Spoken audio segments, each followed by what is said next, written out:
I'm a 34-year-old mom, and I was recently discharged from the hospital after being in a medically induced coma for almost 2 months. I'm still healing, still regaining strength, but I'm home. I'm with my daughter. And I'm incredibly grateful just to be alive. Everything started when I had an unexpected and serious reaction to a combination of medications. I was rushed to the hospital unconscious. My body was under severe stress, and my doctors had to act quickly to stabilize me. For a while, the situation was critical, and no one was sure how it would turn out. My daughter, Mia, whose name I've changed for privacy, is 12 years old. We're extremely close. Her dad passed away when she was 4, so it's been just the two of us ever since. I work in nonprofit education, and we live a simple, quiet life. Mia's world revolves around me, our home, and her close friends. While I was hospitalized, temporary custody of Mia went to my older sister, Laura, who's 38. She lives about 2 hours away. Our relationship has always been rocky. Laura's always been seen as the golden child in our family, successful, well-off, and frequently praised by our mom. She's a picture-perfect family, and she never misses an opportunity to highlight how different our lifestyles are. I've never minded, but it's always been there. At first, I was thankful Laura stepped up to care for Mia during the emergency. But when I woke up in the ICU weeks later, I quickly realized things weren't as simple as they seemed. One of my doctors mentioned very casually that Laura had already started talking about long-term custody for Mia. That threw me completely. I wasn't in a coma anymore. No one had declared me permanently unable to care for my child. I was recovering. And I was still her mom. Once I had access to my phone and email again, things got even more concerning. I found messages, voicemails, and even social media posts from Laura that painted a very different picture than what I expected. She had contacted my landlord and asked about ending my lease. She publicly posted on her social media, asking for donations of girls' clothes for a 12-year-old, saying she was now caring for a preteen permanently. And the part that really broke my heart, she uploaded a photo of Mia and captioned it, "Our newest daughter, #blessed #bonus kid."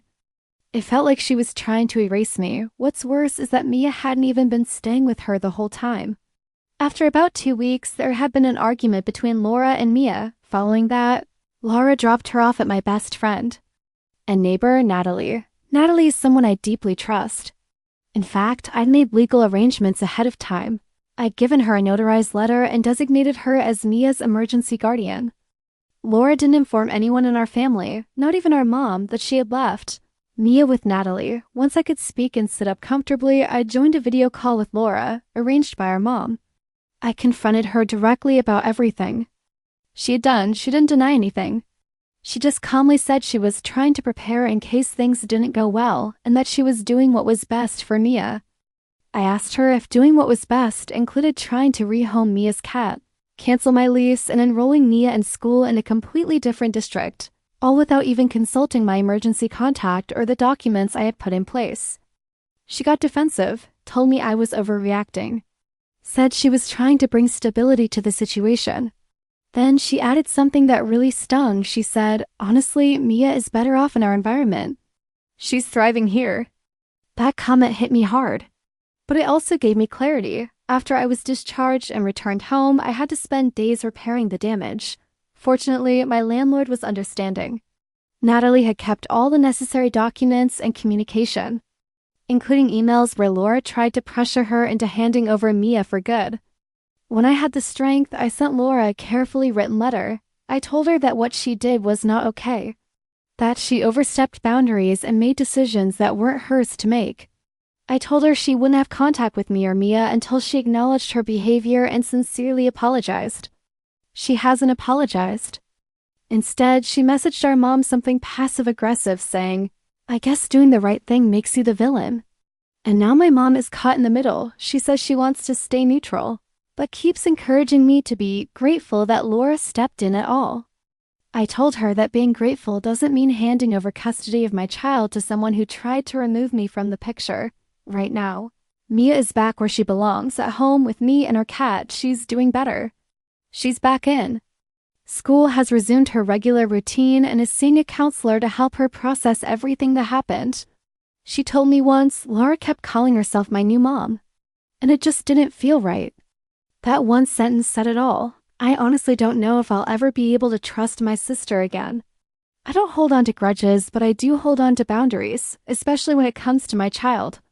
Sometimes the hardest betrayals don't come from strangers. They come from people who say they love you, and I've learned that protecting your peace and your family sometimes means drawing a very firm line in the sand. If you found this story shocking, emotional, or relatable, let me know in the comments below. What would you have done if you were in this mom's place? Don't forget to like, subscribe, and hit that bell icon for more unbelievable true stories from real people. Thanks for watching. I'll see you in the next one.